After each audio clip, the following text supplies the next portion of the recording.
কাশফিয়া মাত্রই বেরিয়েছে শাওয়ার নিয়ে। পরনে থাকা বিয়ের শাড়িটা পাল্টে পড়েছে একটা থ্রি পিস। জামাটা পুরোপুরি ফিট হয়েছে ওর শরীরে। মাঝপথে এসে গাড়ি থামিয়েছিল ইয়াশ। ফোন বের করে কাউকে কল দিয়েছিল তখন। কিছু সময় অপেক্ষা করতেই দুটো ছেলে মেয়ে এলো সেখানে। হাতে থাকা শপিং ব্যাগগুলো ধরিয়ে দিল ইয়াশকে। ড্রাইভিং সিটে বসে থাকা ইয়াশের পাশের সিটেই ছিল কাশফিয়া। ছেলে মেয়ে দুটো উৎফুল্ল হয়ে কথা বলতে চেয়েছিল তার সাথে, কিন্তু তাদের খুশিতে জল ঢেলে গাড়িটা স্টার্ট করে দিল ইয়াশ। গাড়ির জানালা দিয়ে কাশফিয়া তাকিয়েছিল পিছনে, দেখতে পেয়েছিল ছেলে মেয়ে দুটোর রাগান্বিত মুখশ্রী। রুমে কেউ নেই দেখে স্বস্তি পেল কাশফিয়া। এই বাড়িটা আর বাড়িতে থাকা প্রত্যেকটা মানুষ পুরোপুরি অচেনা তার কাছে। ইয়াশের সাথে পরিচয় কিছুক্ষণ আগে, ওই পরিচয়টা যে বিয়ে পর্যন্ত চলে যাবে ধারণাতেও ছিল না ওর। কী যেন ভেবে দীর্ঘশ্বাস ফেলল কাশফিয়া। বিছানায় রাখা ল্যাপটপটাতে হাত দিলেই কানে ভেসে আসলো কারো কর্কশ কণ্ঠ। হাত দিবেন ওটাতে। ভয়ে হাতটা সরিয়ে নিল কাশফিয়া। ভাবুক দৃষ্টিতে কিছুক্ষণ ইয়াসের দিকে তাকিয়ে প্রশ্ন করল, কেন, এটাতে কি আছে? আপনা আপনি ভুরু কুঁচকে এলো ইয়াসের। প্রয়োজনের তুলনায় অতিরিক্ত কথা কোনো কালেই পছন্দ না তার। এই মেয়েকে না কিছুক্ষণের পরিচয়ে কৈফিয়ত চাচ্ছে তার কাছে। রেগে বলল ইয়াস, নিজের মতো থাকো, আমার কোনো বিষয়ে ভুলেও নাক গলাবে না। বেশি কথা বললে যেখান থেকে নিয়ে এসেছি সেখানেই ছেড়ে আসবো। কাশফিয়া কথা বলল না আর, চুপচাপ দাঁড়িয়ে রইল ওখানেই। ইয়াশ দ্রুত এসে নিয়ে গেল নিজের ল্যাপটপটা। কাশফিয়া কেবল নীরব চোখে তাকিয়ে রইল ওর যাওয়ার দিকে। নিজেকে কেমন ফেলনা মনে হচ্ছে ওর। ফেলনাই তো, বাবা মা ছাড়া বড় হয়েছে সে। মামা যদিও নিজের সবটুকু দিয়ে আগলে রাখার চেষ্টা করেছে সব সময়, কিন্তু মামি কখনো আপন করে নেননি তাকে। তাই তো জেনে শুনে সবসময় পড়াশোনা করতে চাওয়া 18 বছরের কাশফিয়াকে তুলে দিচ্ছিলেন এক 40 বয়সের লোকের কাছে। পৃথিবীতে আপন বলতে কাশফিয়ার এক ভাইই আছে, নাম ওর কৌশিক, যে কিনা বাইরে থাকে। নিয়ম করে প্রতি মাসে টাকা পাঠায় বোনের জন্য। সেজন্য মামিও উপরে উপরে ভালো মানুষই দেখাতো সব সময়। কিন্তু 2-3 মাস হলো কোনো খোঁজ খবর নেই কৌশিকের। মামির আসল চেহারা বেরিয়ে আসতেও সময় লাগেনি খুব একটা। কানের কাছে বারবার বলছিলেন বিয়ে করে নিতে। কৌশিক নাকি মারা গেছে আর আসবে না দেশে। রাগ লাগছিল কাশফিয়ার। ভাই সম্পর্কে এমন কথা শুনেই মাথায় আগুন ধরে যাচ্ছিল ওর। মুখের উপর যাতা বলেও দিয়েছে ওনাকে। ফলস্বরূপ মামির শক্তপোক্ত হাতের থাপ্পড় পড়েছে কাশফিয়ার গালে। বিছানায় বসে কথাগুলো ভাবছে কাশফিয়া। চোখ বেয়ে 2 ফোঁটা পানি গড়িয়ে পড়েছে ওর। অন্য হাতের সাহায্যে মুছে নিয়েছে চোখের সেই পানিটুকু। ইয়াশ দরজার সাথে হেলান দিয়ে দাঁড়িয়ে আছে, পলকহীন দৃষ্টিতে তাকিয়ে আছে কাশফিয়ার দিকে। মেয়েটা কান্না করছে।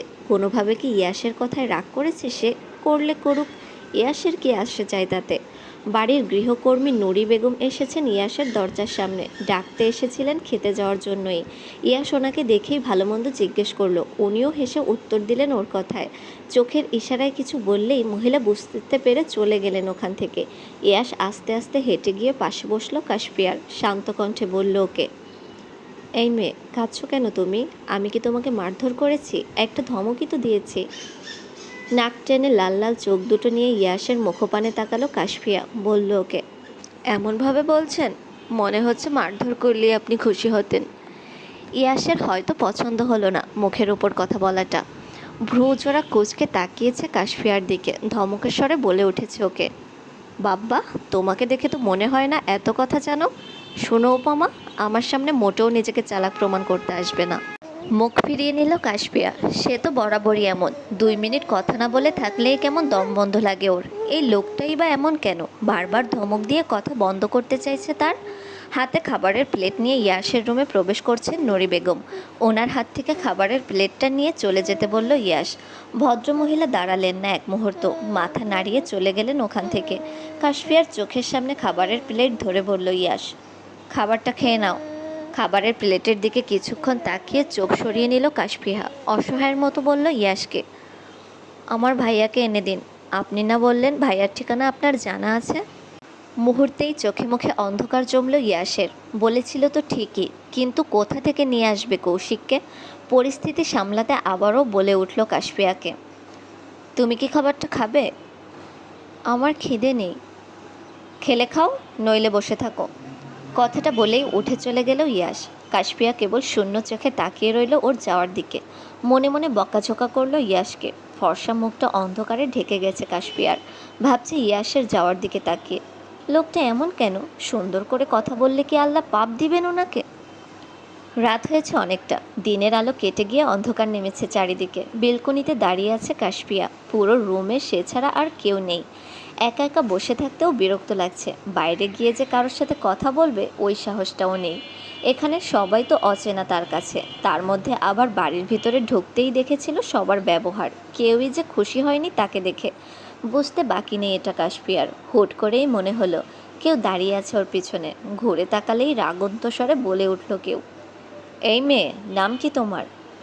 মাথাটা নুইয়ে উত্তর দিল কাশপিয়া, জি, কাশপিয়া। ইয়াশকে তুমি চেনো? কতদিন হলো চেনো? বুঝে শুনে বিয়ে করেছো তো? কাশপিয়া তাকিয়ে রইল মেঝের দিকেই। কি উত্তর দেবে ঠিক বুঝতে পারছে না সে। দুজনের কথা বলার মাঝখানেই কারোর গম্ভীর কণ্ঠ ভেসে আসলো তখন। দুজনেই তাকালেন ব্যক্তিটির দিকে। তুমি আব্বুকে বুঝে শুনে বিয়ে করেছিলে আম্মু? রাগ হলো সোফিয়া বেগমের। ছেলের দিকে তাকিয়ে কটমট কণ্ঠে বলে উঠলেন তিনি, কিসের সাথে কি মিলাচ্ছ তুমি ইয়াশ? ইয়াশ চোখের ইশারায় রুমে যেতে বলল কাশপিয়াকে। দাঁড়ালো না কাশপিয়া। ফটাফট মাথা নাড়িয়ে সায় জানালো ইয়াশের কথায়। ওর পাশ কাটিয়ে চলে গেল রুম। মায়ের মুখোমুখি এসে আবারও জিজ্ঞেস করলো ইয়াশ, রাখছো কেন? তুমি আমাকে বলো, আব্বুকে তুমি বুঝে শুনে বিয়ে করনি আম্মু?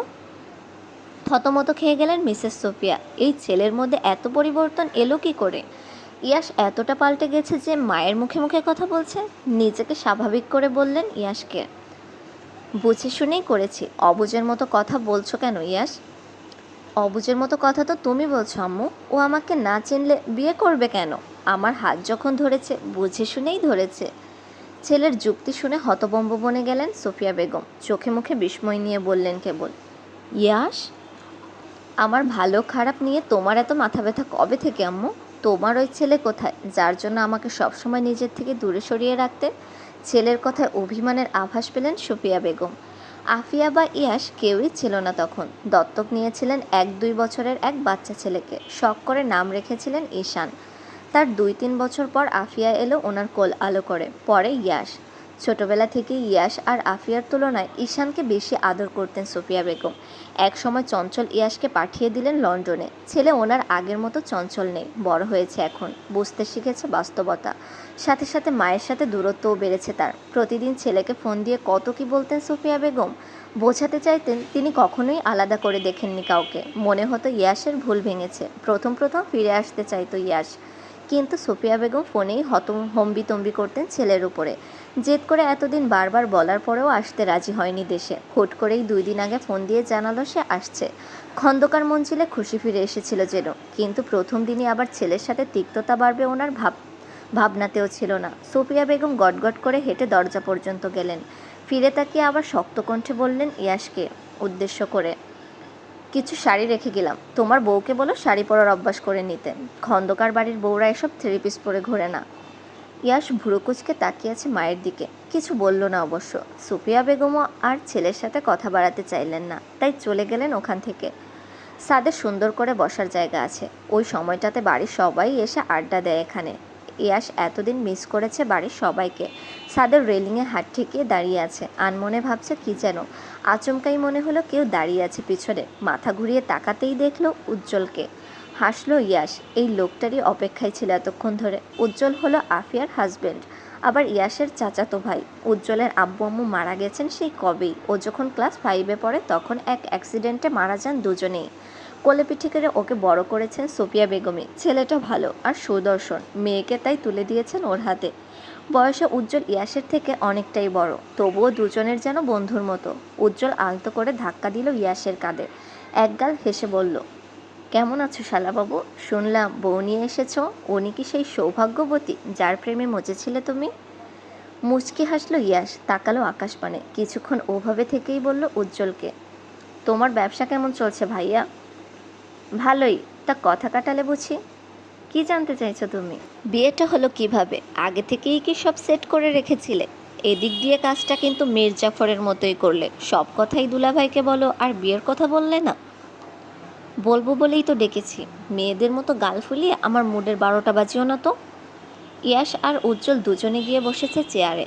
সিমি এসেছে মামা আর বাবার জন্য চা বানিয়ে নিয়ে। ইয়াশ আসার পর এইমাত্রই দেখা হলো সিমির সাথে। বয়স ওর 16 কি 17 হবে। মেয়েটা যখন ক্লাস 4-এ পড়ে তখন দেশ ছেড়েছিল ইয়াশ। লন্ডনে ওর ফুপির বাসাতেই গিয়ে উঠেছিল সে। মায়ের আদর খুব কমই পেয়েছে, যা পেয়েছে সব ফুপির। এই একজন মানুষকেই ইয়াশ ভালোবাসে নিজের থেকে বেশি। ওর ফুপির ছেলে মেয়ে নেই, তাই উনি ইয়াশকেও নিজের ছেলের মতোই আগলে রেখেছিলেন সেই ছোট্টবেলা থেকে। দেখতে দেখতে পেরিয়ে গেছে অনেকগুলো বছর। ছোট্ট সিমি এখন বড় হয়েছে। ইয়াশও এখন আর আগের মতো ছন্নছাড়া বাউন্ডুলে নেই। বাড়ির পরিবেশ, প্রতিটি মানুষের পরিবর্তন লক্ষ্য করেছে এসেই। সময়ের সাথে সাথে সব কিছুই পরিবর্তন হয়েছে ইয়াশ নিজেও।